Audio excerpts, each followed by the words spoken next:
Hello, everyone. My name is Dr. Nicole Corgi, and I'd like to welcome you on behalf of College Prep University to our webinar, The Impact of COVID-19 on the Class of 2021, Part 1. What we're going to be doing today is going over some information that has become available over the last several weeks during our stay-at-home order. I'm here with my colleagues, George Maylott and Dr. Kay. And we will be splitting up the presentation this afternoon to review different aspects of information that you need to know. So a couple of housekeeping things. First is everyone that's on the webinar today, we will follow up with an email with all of the resources that we talk about. So you don't have to worry about writing everything down. We will send that to you with all the links. Also, we will be taking questions. If you have questions for us, just put it in the question box, and we will do Q&A at the end of our formal presentation. Okay, so to give you an overview of the agenda, we're going to talk about admissions updates, resources you can take advantage of, and then the importance of taking action in order to become a more competitive student for applications for next year.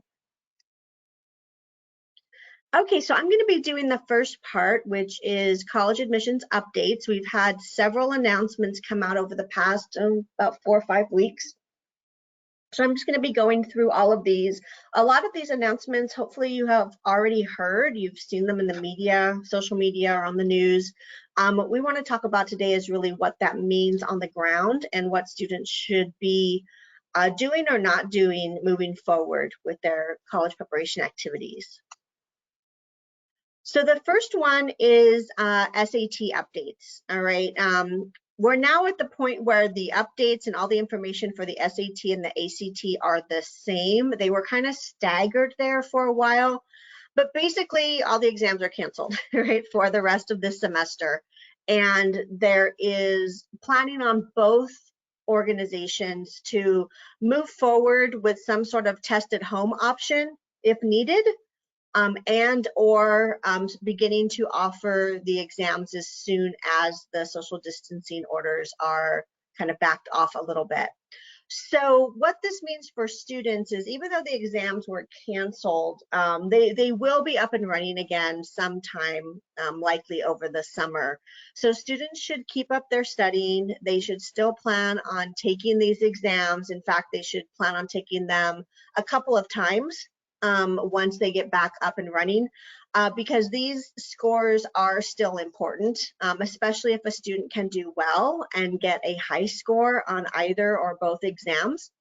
We're going to talk about in a minute, you know, some colleges may not require test scores next year. That's one of the accommodations that are being made, but a good test score can still very much help a student in the process. So still plan on taking them, sign up as soon as the registration opens. The College Board mentioned that their registration for future exams will open at the end of May. One last note is that with these test scores, they may still be required for scholarships, both financial and merit-based scholarships. So SAT scores are still very relevant, and students shouldn't opt not to take them. So again, I've mentioned with the ACT, it's the same. Everything through this semester has been canceled. The ACT has not yet really put an announcement date on when their registration is going to open, but I assume it's going to be somewhere around the same date as the College Board. They tend to you know, work in tandem that way. Even though they're competing organizations, their processes will probably remain very similar. Okay, next is AP. There's a lot of updates here. So if you are in any AP classes, you should know all of this already, considering that tests are about to begin in a few days. The testing window was pushed back. Normally we would have started AP exams this coming up Monday, but that's been pushed back to begin on May 11th, and it will run all the way through the middle of June with makeup exams in there. So like I said, and hopefully your AP teachers have already gone over all of this information with you. But what it really means is, again, students should not sit back and relax. They should definitely be taking advantage of this less strenuous testing opportunity. These exams are normally much longer, have, a full body of questions. Right now, they're going to be 45 minutes with only 1 or 2 questions per exam. So students really should put in the time to study. For many students, this will be a much easier format for the exam. So students need to be taking it seriously and put in their time. The colleges pretty much across the board have all announced that they're considering these AP exams valid. If a student scores a 3, 4, or 5, they will continue to get, their credits accordingly. Every college is a little bit different on how they award credits, but everything should move forward. So students should definitely be studying and taking these exams when they start in about 10 days. Okay, with IB, unfortunately, it's a totally different situation. The IB exams were canceled, but the IB organization will still be issuing diplomas and certificates to those that have been earned. So students should still continue with their coursework. There was an update recently with IB trying to give some explanation as to how IB quote unquote scores will be applied, but it's going to be based on coursework and not exams. So there's still much to be answered there as far as how colleges will award credit for IB work completed. So stay tuned for updates on that, but that's still in process. The exams are canceled, but how colleges are moving forward with this is still to be determined. Okay, so very quickly, I know this webinar was really focusing on, what's happening with juniors, but since we're here, a couple of quick updates for current seniors. So with the University of California, all right, actually tomorrow, May 1st, is the SIR deadline, Statement of Intent to Register. So hopefully students have made their decisions and are super excited to go in and do their SIR. Was I going to say? Oh, with as far as finishing up senior year, if your school is doing a pass no pass grading system, pass grades will be accepted. All right, for remaining A through G course requirements that are needed, and everything's pretty much moving forward as normal with the UC. All right, for seniors moving forward, SIR date is tomorrow. They still are looking for final transcripts by July 1st. So not a whole lot of updates there. Things are a little different for seniors if you're going to Cal State University. Technically, system-wide, the SIR date is May 1st, which is tomorrow, but campuses were given the option to extend. So there are a handful of campuses. Some of them are listed there on the screen, like Pomona, Dominguez Hill, San Francisco, that are extending their SIR date. So if you are looking at a CSU for fall 2020, just make sure that you're obviously staying in touch with the campus that you want to attend and you're not missing any deadlines. Okay, getting back to the juniors, class of 2021. All right, so on the left are some of the updated policies that we've already talked about a little bit with, pass grades are being accepted. The UC has waived the requirement, meaning that an SAT score, an ACT score is not required for admission. But we are still definitely encouraging all students to take those exams that we talked about a few minutes ago. The biggest upset right now or obstacle that we see for juniors is getting that GPA to where it needs to be if your school is doing pass, no pass, or credit, no credit. This time of year right now, this kind of final push at the end of junior year is when we are really getting down on our students about make sure you're getting the best grades possible. This is really the clincher to getting your GPA to where it needs to be a competitive applicant. So if your school is doing pass no pass, you're not going to get any grades this semester, and that can really well, it can really hurt you or it could really help you depending on where you were at the end of fall semester. So if you are in a situation where you were hoping to really raise your GPA this semester, you may, or you probably do want to take a look at summer school options. We're going to talk more about that in the next section. But if you were counting on this semester to raise your GPA, summer school is definitely going to be on your to-do list. Okay, for the class, I'm sorry, for the CSU class of 2021, similar updates, all right. They are accepting pass grades for A through G course requirements. The ACT and SAT requirement has been waived as well. Again, same advice, even if you're planning to go to a CSU, you should still be taking those SATs and ACTs, especially if you're looking at a competitive CSU like Long Beach, Fullerton, San Jose, San Diego. Those SAT scores will definitely help you. Same thing with GPA, even though their GPA requirement is a little bit lower than the UC. Again, if you're looking at a competitive campus, especially if you're from out of the area, you really do need those higher GPAs in order to have a better chance of being admitted to those high impact campuses. Okay, and I think that brings me to the end of my slides, yes. So I'm going to pass this over to my colleague George, and he's going to talk about resources for students. Okay, great. Thank you, Dr. Cordy. So again, my name is George Mela, and I'm here to go ahead and discuss some of the resources that we have available for our families and our students. So I'm going to go over some general resources, some online classes, some testing resources, how to explore college campuses, and what volunteering looks like given our current situation. So first and foremost, we have a great resource from NACAC. This is a better resource for our seniors, but it can be worthwhile for our juniors to take a look at.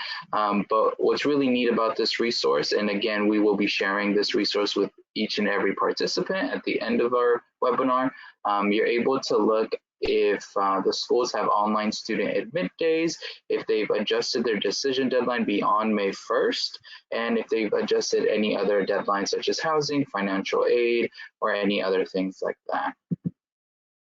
Now, as mentioned, it is absolutely vital that we take online classes in hopes of increasing and improving our GPA. And so some of the resources that we have available includes UC Scout, where you can take online AP classes, which would then allow you to take the AP exam. Other online A through G approved classes can be taken through California Connections Academy, Laurel Springs, BYU. One thing to note here, make sure that whatever online course you're taking, it is A through G approved, so it meets your high school requirement and your college requirement. And last but not least, our personal favorite here at CPU is to take online community college courses. This is a great opportunity for students to explore a potential major, and if they pass the class, they're able to take that college credit and usually use it at any institution that they decide to go to. So that is a really great resource. Now, we spent a good amount of time talking about testing and the changes, and so we want to give you some resources in helping your students do the best that they possibly could. As it regards to AP exams, we're urging our students and families to utilize the online classes and reviews that have been provided by the College Board. As noted earlier, the structure of the exams will be different, so it's important that you understand what that looks like.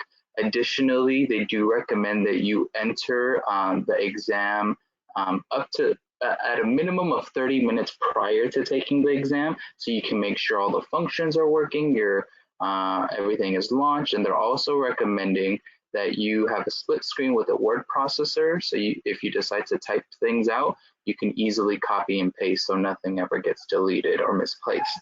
For the SAT, in addition to whatever test prep you all are already doing, such as Khan Academy or anything like that, we're going to urge our families to sign up for the question of the day. This is a great resource to do some passive learning.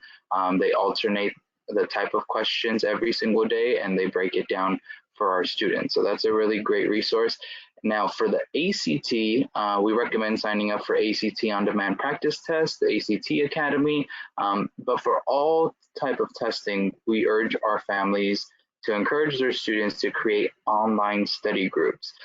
So whereas before, where individuals were able to help one another in person, because of the stay-at-home order, a lot of individuals can't do that, yet there's still opportunities to practice safe studying through Zoom, through Google Hangouts, or any other online medium. So we're encouraging students to do that so they can stay connected and also help one another as they prepare for their exams.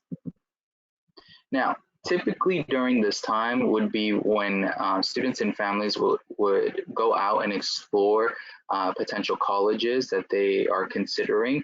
Unfortunately, because our situation looks a little bit different than years past, we instead should be looking to explore college campuses virtually. So what that looks like includes watching videos from the admissions team, 360 view photos, or virtual reality. There's a lot of great platforms that we'll share with you, such as uvisit.com and universitytv.com, all of which is free. So this is a great benefit, whereas before you may have only been able to see 5 campuses in a weekend. Here you can see 5 campuses in about an hour if you really wanted to. So that's a really great resource.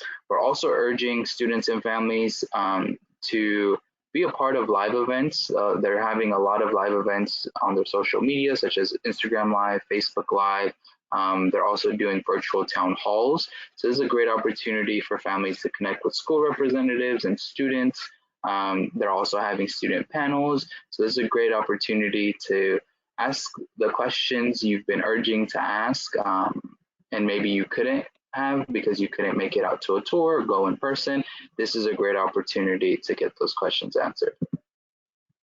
Now, ultimately, during this time, students would typically be volunteering, involved in extracurriculars, but because a lot of things have been canceled, again, there are still opportunities and resources that we can take advantage of. In regards to internships, students can do a digital internship, such as become a remote marketing ambassador. They can also volunteer at a food drive where they're doing safe drop-offs. They can donate clothes that include crisis hotline numbers, so that when the clothes are received by other individuals, if they need to call out for support, they have it there. Or your student can create a mental health page where they're inspiring others to remain positive, they're connecting them to resources and things of that nature. And that's it for my part, so I'm going to pass it over to Dr. K. Good afternoon, everybody. I'm actually really excited to talk about moving into action. I'm going to start my section off by doing a recap over what Dr. Corgi and George shared with you today. I'm going to talk about moving into action, and then I'm going to underscore with maintaining competitiveness during this time period.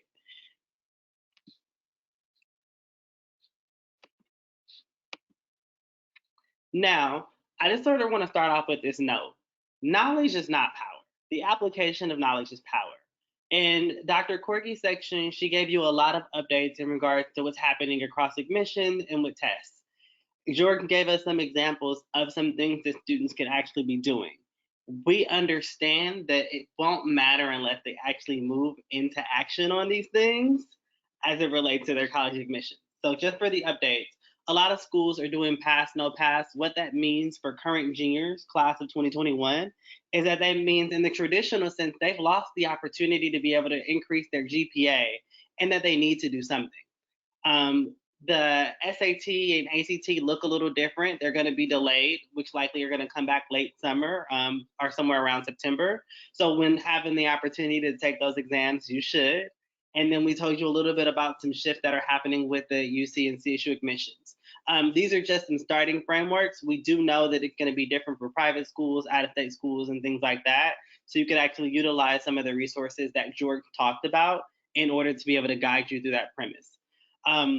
We talked about resources, online classes, which I'm a major fan on, especially because students need to take advantage of online classes in order to increase their GPA right now. Continuing with test prep, because it will matter to have that extra edge, virtual campus tours, and then underscoring with volunteering. Now I'm gonna move into my section. So when we talk about the time frame of where it's really important to move into action, this time frame that we're talking about has been important for juniors even before COVID-19. So we're talking about this time period between now and August where they really get to ramp up their activities and their involvement in order to be able to show colleges that they're competitive and that they do deserve admissions. So when we think about this time period that we're in right now, this is just a time period for now.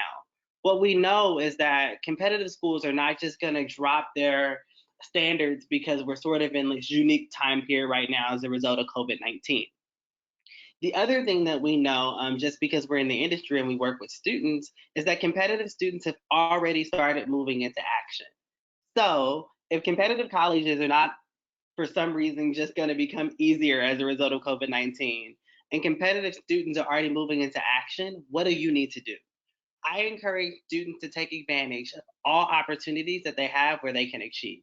So if there is something that you can continue to be doing, maybe you were in a club, maybe you were in extracurricular, maybe you were your school is still offering grades and you can still do well, still making sure you're taking advantage of that. And then maintaining competitiveness through creating opportunities for yourself. I'm going to explain a little bit about what that looks like on this next slide. All right, so when we talk about maintaining competitiveness, online for the time being is the new in person. So taking online classes, I'm actually working with a student right now who truly needed his grades for this semester in order to be eligible for some of the schools that he's interested in. So because his school is doing credit, no credit, he's actually in a position where he's gonna need to take a number of classes, A through G courses online in order to increase his GPA in real time so that he's eligible before he starts applying for schools in August. Where possible, you want to make sure that you maintain involvement in your extracurricular activities. I have students who are playing tennis and they're still training on their own, of course, because of social distancing, but they're training in their backyards or in their garage. So whatever the activity is that you can relatively continue to keep doing it. I have another student who's involved in speech and debate and actually just won fourth place in a regional competition that was hosted via an online platform. So if there is a way for you to still be involved with an extracurricular activity that you were doing and or a summer program that you were originally going to do that is now being offered in an online format, take advantage of that. Don't miss out on those opportunities because it looks different. Because again, right now, online is the new in person. You may also join some sort of volunteer-based campaign. George gave an example of utilizing this time to do some spring cleaning and getting rid of your old clothes and doing things like leaving hotline number for people who may be victims of sex trafficking, or maybe food bank number for people who need clothes and food so that they know where to go in their time of need. These are things that you can get involved with in real time and you don't have to wait in order to make it happen. So I'm going to give some major specific examples. So say, for instance, I'm working with a student who says, hey, I want to be an engineer. So a student who wants to be an engineer, they can do a few things. They can spend this time developing an application that's relevant to what's happening in the world, may be utilizing your camera on your phone to measure body temperature for someone. They could actually utilize spare parts in their house to build robots to go grocery shopping for older adults because they're more susceptible to falling ill. They could teach younger kids how to code. I think it's really important that as I'm giving you these examples, I want you to know that I'm actually working with kids who are doing these things right now. I have a kid who's out developing an app that's relative to what's going on in the world.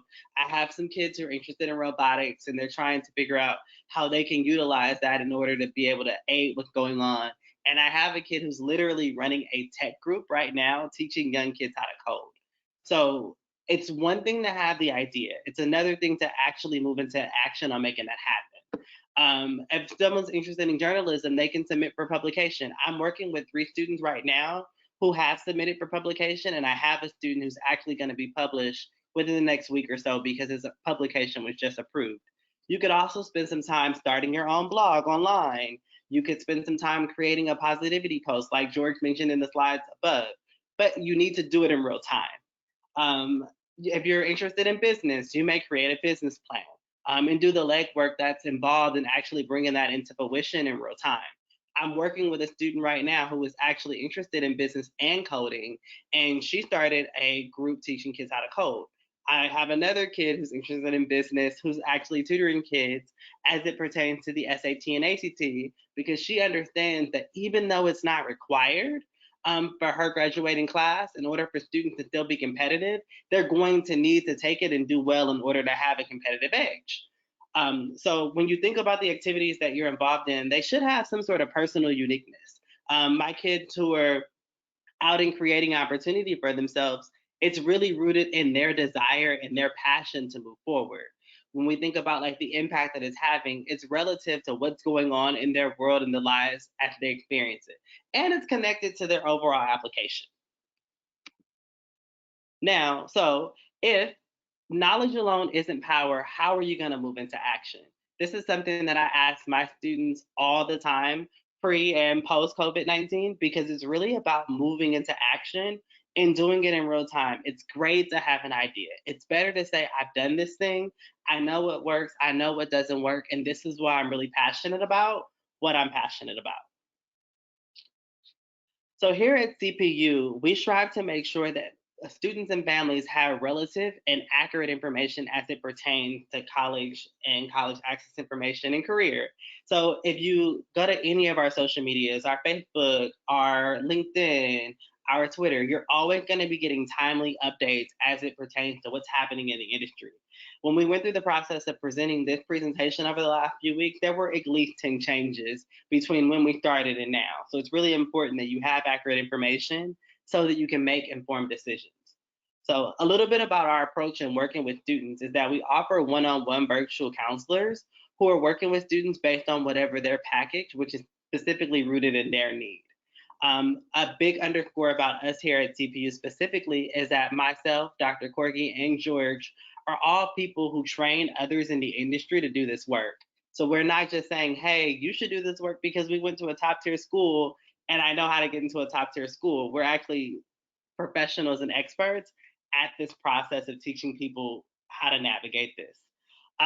We will connect with you after this webinar so that you have a list of our up and coming events. You have a list of the resources that were listed here, and you'll have all of those things to you within like the next 48 hours. Okay. This is the list of the resources. You don't have to worry about spending any time trying to write them down. Again, we're going to send those to you. This is now our question and answer segment. I am going to pass it back to George so that he can facilitate this section, but I'm going to move it to the next screen so you can actually see some of the other workshops that we have coming up. So back to you, George.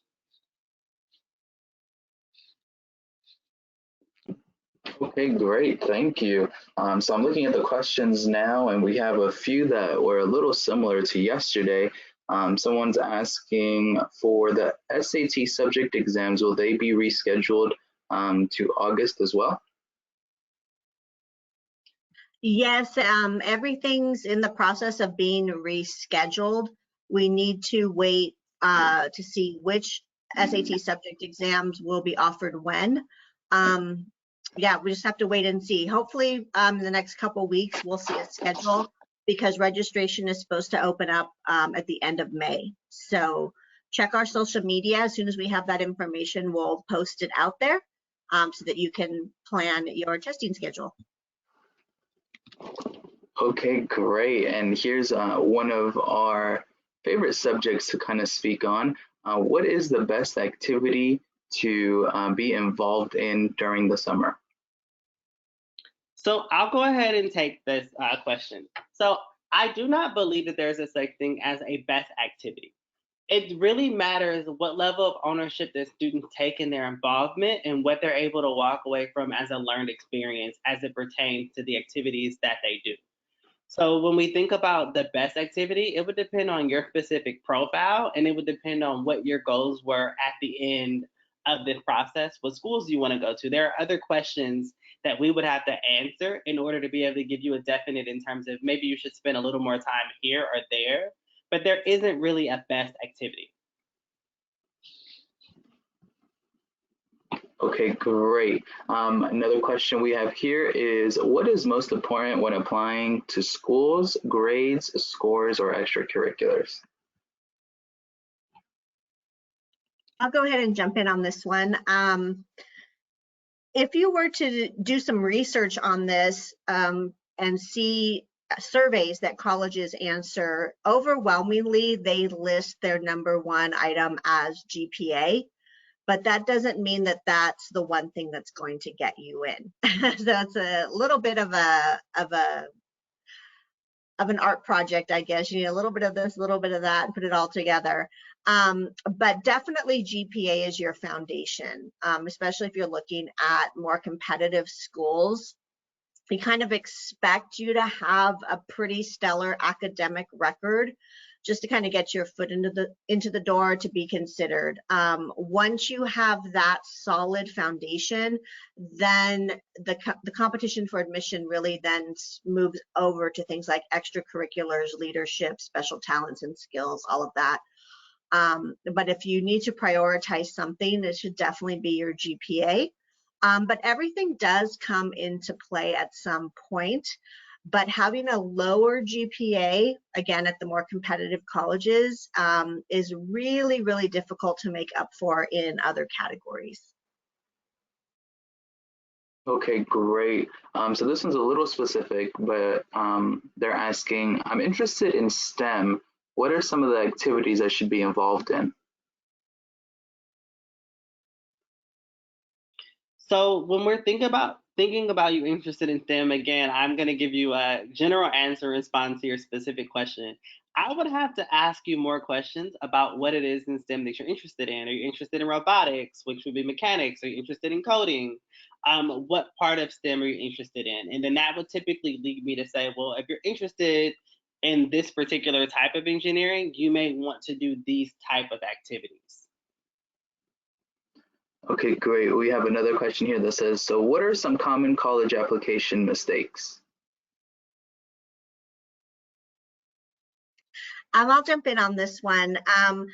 I think the biggest mistake that students make is they don't brag enough. They don't really, put in the really impressive details that need to be shared with colleges. A lot of students, even high achieving students, are very modest.